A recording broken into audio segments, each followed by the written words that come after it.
Halo teman-teman sekalian, Assalamualaikum warahmatullahi wabarakatuh. Untuk hari ini, untuk pertemuan keempat kita di mata kuliah pengantar teknik industri ini, kita akan membahas mengenai sistem, bagaimana kita berpikir secara sistem. Sebelumnya, perkenalkan yang belum kenal saya Rin Ramadhani. Oke, next. Untuk tujuan pembelajaran kita pada hari ini, yang pertama, mahasiswa mampu memahami dan mengetahui sistem secara sederhana. Kedua, mahasiswa mampu memahami dan mengetahui pendekatan sistem untuk menjelaskan dan merumuskan masalah dalam lingkup bidang teknik industri. Ketiga, mahasiswa mampu memahami dan mengetahui pemodelan sistem. Keempat, mahasiswa mampu memahami dan mengetahui cara mendefinisikan masalah, membentuk sistem yang relevan untuk masalah, memodelkan sistem tersebut, serta melakukan analisis dan validasi model. Selanjutnya untuk referensi utama ada dari Dalembah, yaitu Management Science, Decision Making Through System Thinking. Kemudian ada pendukung dari Murthy dan Gara Jedagi. Modelan sistem. Yang pertama, untuk definisi sistem itu, sistem adalah sebuah kumpulan elemen-elemen yang saling berhubungan dan diorganisasi menjadi satu kesatuan untuk mencapai tujuan. Sehingga dapat kita simpulkan kata kunci untuk sistem itu yang pertama ada elemen dan komponen, yang kedua adanya interaksi, hubungan atau interkoneksi, ketiga tujuan yang akan kita capai. Ya, next. Nah, di sini mana sistem, mana yang kumpulan? Untuk pasir yang berserakan di jalan, ini kira-kira apa ya? Selanjutnya, tim sepak bola punya hubungan nggak ya? Saling berhubungan nggak ya? Punya tujuan nggak ya? Database, udah yuk kita next aja. Yuk. Nah, jadi dapat disimpulin dari contoh-contoh yang di sini, yang termasuk sistem itu adalah tim sepak bola. Komputer, keluarga, masyarakat, universitas atau institut, perusahaan atau organisasi, yaitu yang pertama, yang pasti ada elemen. Kedua, ciri-cirinya itu saling berhubungan atau punya hubungan, interkoneksi, kemudian yang pastinya ada tujuan. Seperti tim sepak bola punya tujuan untuk memenangkan pertandingan, komputer itu bisa untuk menyelesaikan masalah, selanjutnya keluarga punya tujuan hidup, masyarakat punya tujuan dalam bermasyarakat, universitas perusahaan punya tujuannya untuk institut atau organisasinya masing-masing. Sedangkan pasir atau database dan orang yang menghuni hotel hanya sebuah kumpulan-kumpulan tanpa adanya hubungan atau memiliki tujuan. Untuk elemen dapat berupa fisik, abstrak atau keduanya. Contohnya itu pemain, pelatih lapangan, dan lain sebagainya. Selanjutnya untuk interaksi merupakan hubungan antar elemen, contohnya seperti pada suatu tim sepak bola, memiliki komunikasi antar pemain, menentukan strategi bertanding, dan aturan main, dan adanya aliran fisik dalam suatu mesin, tempat kerja ke mesin lain adalah suatu sistem produksi. Sedangkan untuk tujuan, seperti contoh untuk tim sepak bola, memiliki tujuan untuk memenangkan pertandingan. Ya, ini untuk dasar sistem, di mana dasar sistem itu yang pastinya ada input, proses, output, dan yang pastinya ada umpan balik atau feedback.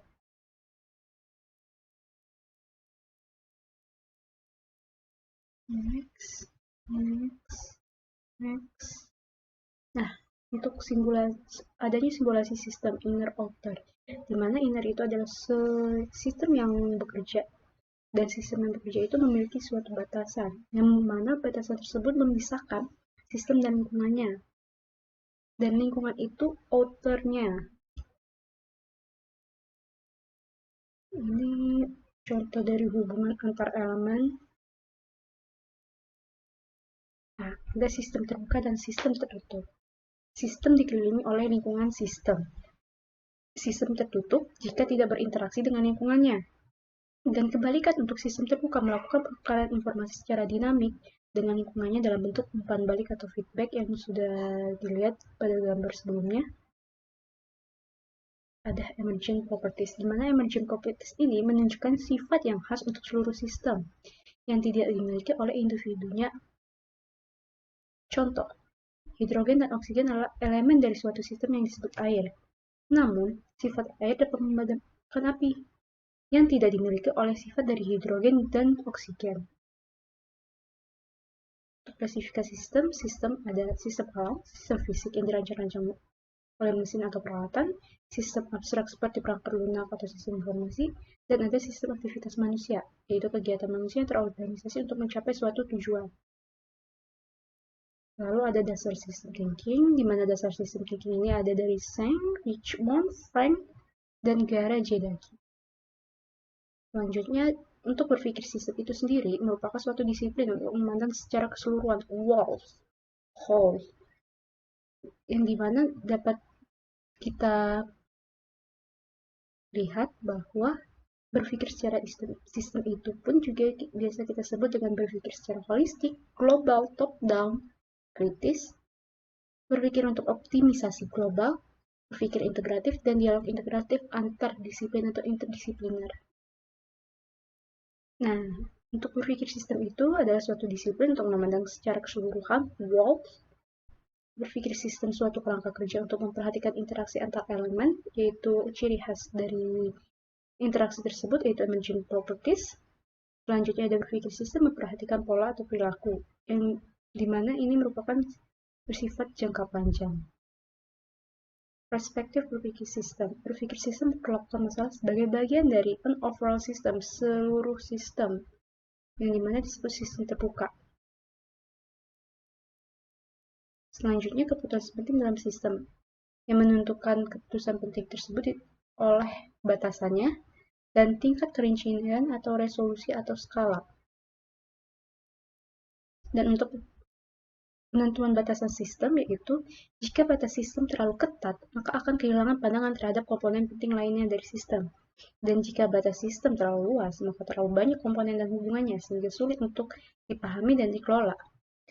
Nah, di sini ada kesalahan akibat penentuan batas sistem yang terlalu sempit, disebut environmental fallacy. Dapat kita lihat pada contoh yaitu di sini ada seseorang. Dia berpikir bahwa apabila dia mendorong dinding ke sebelah kanan itu membuat ruang yang cukup luas baginya. Namun, apabila kita melihat the real sistemnya, sistem nyatanya, lihat ternyata membuat sistem secara realnya ini hancur, berantakan.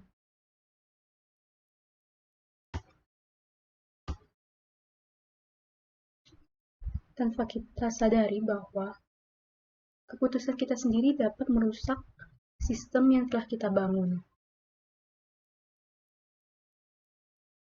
Berpikir sistem untuk peningkatan kinerja, di mana peningkatan kinerja pada bagian-bagian dari suatu organisasi tidak dilakukan secara terpisah. Jika hal tersebut dilakukan secara terpisah, maka tidak akan meningkatkan kinerja organisasi secara keseluruhan.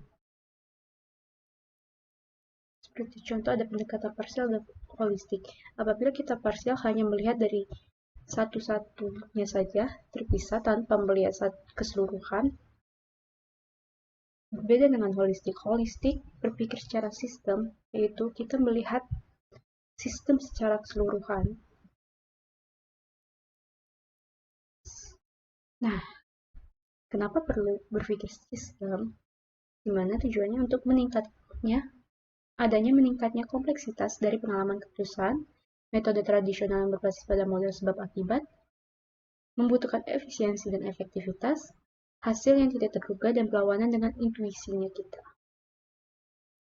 Nah, apa hubungan sistem dan teknik industri? Sebelumnya, kita mengingat ulang kembali apa itu teknik industri. Teknik industri adalah suatu teknik yang mencakup bidang desain, perbaikan, dan pemasangan dari sistem integral yang terdiri dari manusia, bahan, informasi, peralatan, dan energi. Dan tidak juga lupa bahwa ada ilmu pengetahuan lain seperti matematika, fisika, dan ilmu sosial yang bersama-sama dengan prinsipnya dari analisis keteknikan dan desain untuk mengkhususkan, memprediksikan, mengevaluasi hasil yang akan dicapai dari suatu sistem. Nah, apa yang dilakukan seorang teknik industri? Membuat keputusan pada sistem yang kompleks, yaitu sistem yang terpadu yang terdiri dari manusia, material, mesin, informasi, dan energi. untuk perancangan, perencanaan, pengendalian, dan perbaikan. Membuat sistem menjadi lebih baik dari sistem manufaktur dan jasa yang meliputi sistem layanan kesehatan, sistem pengelolaan keuangan, kehutanan, edukasi, dan lain sebagainya. Selanjutnya, apa yang dikerjakan oleh disiplin teknik industri? Teknik industri dapat meningkatkan kinerja Human Activity System. Sistem aktivitas manusia dapat terdiri dari organisasi orientasi laba ataupun yang non-laba. Kebanyakan disiplin teknik lainnya bekerja dengan sistem teknik. Sistem teknik merupakan bagian dari hampir kebanyakan sistem aktivitas manusia. Karena alasan ini, sistem aktivitas manusia dapat disebut pula dengan socio-technical system. Pertanyaan yang muncul dari seorang teknik industri. Apakah sistem memberikan economic return terbaik pada pemiliknya? Apakah sumber daya yang digunakan dengan tepat, di mana kapasitas berlebihan atau tidak memadai? Apakah campuran sumber daya sesuai? Apakah teknologi baru dibutuhkan? Apakah sumber daya diatur dan dikelola dengan baik? Apakah harga, persyaratan, pengiriman, dan kualitas pemasok telah sesuai? Apakah produk atau layanan memenuhi kebutuhan pelanggan? Bagaimana hal tersebut bisa ditingkatkan? Ya, dari pertanyaan ini, untuk menjawab pertanyaan tersebut kita harus mempertimbangkan secara ekonomisnya, manusianya, sistem, trade-off dari antar kriteria, batasan, dan resiko dan ketidakpastian. Teknik industri membutuhkan pendekatan komprehensif, yaitu berpikir secara sistem, di mana pada saat kita pemodelan dan perancangan sistem, kita membentuk model dapat dari model matematis atau model komputer, dan kita merancang sistem, di mana sistem ini untuk meningkatkan kinerja sistem itu sendiri. Disiplin teknik industri harus menguasai model matematis dan skills dalam berpikir sistem untuk merumuskan dan menerapkan model matematis secara efektif. Masalah yang mungkin akan dihadapi dalam bidang teknik industri yaitu adanya masalah operasional versus strategis, tidak terstruktur, komponen terlibat banyak, dan pemangku kepentingan atau stakeholders-nya itu banyak, solusi dari masalah tidak jelas.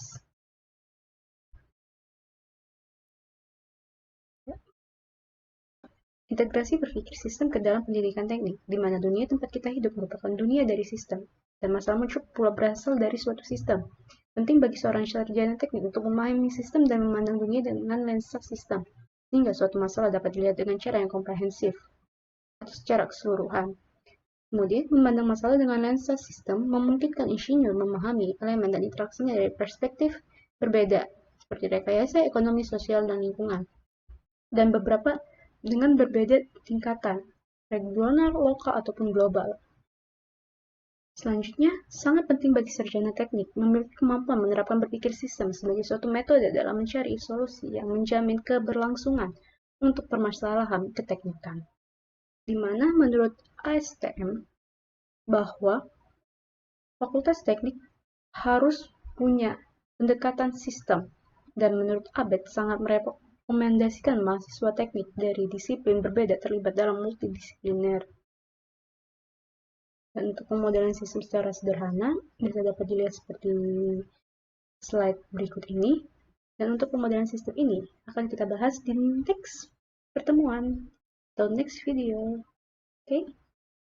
Sekian dari penyampaian materi yang telah saya sampaikan. Semoga dapat bermanfaat. Kurang lebihnya saya mohon maaf. Wassalamualaikum warahmatullahi wabarakatuh. Dan apabila ada yang mau ditanyakan, dapat komen di bawah. Bye.